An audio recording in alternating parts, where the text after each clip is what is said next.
still. Yeah. I mean, it's not gonna. Sometimes when they're yelling, Exactly. Anyway. Or if they're really full, sometimes Yeah. the pressure can just pop them. So it's just good to hold that there. If it came out that quickly, you should just be able to get it straight back in though. The trouble we have is sometimes if the button comes out and no one's noticed it for a little while, the hole can be a bit tighter. And it's hard to get anything in. You guys in particular, it's tricky because you're so far away from a hospital where there's surgeons who can get a button in if they need to. It's really important that, say, if Unria's button came out and they came down here, just to try and get something into the hole as soon as you can. Put a little catheter or something. Exactly. Yeah. So we haven't taught the family yet because it's too early to change her button, but we will teach them. So at the moment we've said if the button comes out, they have to come to hospital, which is not ideal because it's so far away. But in future, once they were allowed to change the button, we'll teach them to try and replace the button if it comes out, or if they can't get them to put a catheter in and then come to a hospital. So if they do come down here, the first thing you do is try and put the button back in.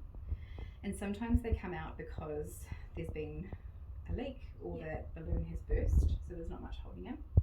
So in that situation, what you do, if they had the button, like if they brought the button with them, and they should have a spare with them at home, but if they didn't and you only had this button, the first thing you'd do was just check the integrity of the balloon. No point trying to fill it up to hold it in if it's not going to stay. Do the balloons? So how long do these stay in for? The one button? 3 to 6 months. And the integrity of the balloon, does that does it pop over time with not like usually. stomach acid or So anything? sometimes we find, so she's got a 14 French button, which is our second size up. But for little bubbies, sometimes they put a 12 French in, and we find they're a lot more fragile. And then when the child becomes more active and is crawling, then sometimes we do find they pop more. But with the 14 French, I don't see it very often. It's more often that sometimes there might be a slow leak, and if they haven't been checking it weekly, they haven't picked it up. So like a tracheostomy. Yeah, exactly. And so they know all the time how much water should be in there, and if they're only drawing out 2 mils instead of 5, then there's probably a leak, and they should change it sooner than 3 months. Okay. Exactly. And we try and set them up so they've always got a spare. So if it's due for a change, we'll send another one before they do the change so that they've always got a spare on hand. But sometimes, it's just one of those things that gets lost in the back of the cupboard. So if you have the balloon and you don't know and you don't have a spare that you can replace it with straight away, just check the balloon. If the balloon's not working, you can still put it back in. So a little bit of lubricant, and when you replace the button, it's a 90-degree angle. So you just go straight down. Takes a little bit of pressure. Do you have to clean it with anything first, or if it was like sitting in the bed, or you could put it straight back in, but you could just run it under the tap. Oh, okay. I've heard of kids chewing on them and stuff, so you might want to just if they give it a little produce it out of their pocket. Yeah, you're like, It doesn't have to be sterile, just clean. Okay. Yeah, so if it looks mucky, just rinse it under the tap, and you could put a little bit of detergent on it and wash it off. She's on prophylactic anyway, isn't she? She's on baclofen. I don't know if she is anymore.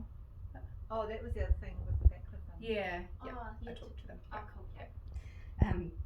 So if for some reason the balloon doesn't work, and you don't have a spare, you can still put the button in, but you would just tape it into place, because the last thing we want to do is leave this Because when without they anything cough in it. and So just pop it in and tape it. I usually just lift that little bung there and put some tape. We'll say to put tape there, and hold it in. And I've had kids who have had that for weeks while they're waiting for a new button to arrive in the mail. Oh, okay. So it's okay. So it's not okay. Yeah, it's not going to produce. Not that stuff they out can of get it. their medication. No, they shouldn't do. So when we feed with these, a lot of people think it comes out. Well, they don't. It's not enough to really know. But when we feed, it goes straight in here, and I'll show you how to do it. But it comes out this very tip here. So if it's just taped in, it doesn't matter. It doesn't affect this end bit here, which is the key piece. If for some reason you can't get a balloon in, like you said, Donna, you would just use a catheter or like a nasogastric tube or whatever you've got. So she's got a 14 French button, so I would, if it was me, I'd try a 12 French, anything. If you can't get that, 10 French, and keep going down. And then just tape it into place. And then it's up to you guys whether or not you'd want to. So what they would do in ED is say there was you could only get an 8 French tube. Leave that there for like an hour, and then come back and try a 10 French. Oh, and like just stretch it. Stretch it slowly. Yeah. And some like lignocaine gel works quite well in those situations. Do you have anything here? Yep. Or just like anything numbing that might help. So to save them a trip to Waikato, you could try that first. But if you're not confident, then just send them through. As long as ideally something's in that hole.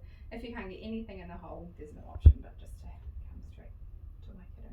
Yeah, I'm used to feeding them with the extension tubes thingies on them. You've had two with them. Have you time? Do you want me to show you? Yeah.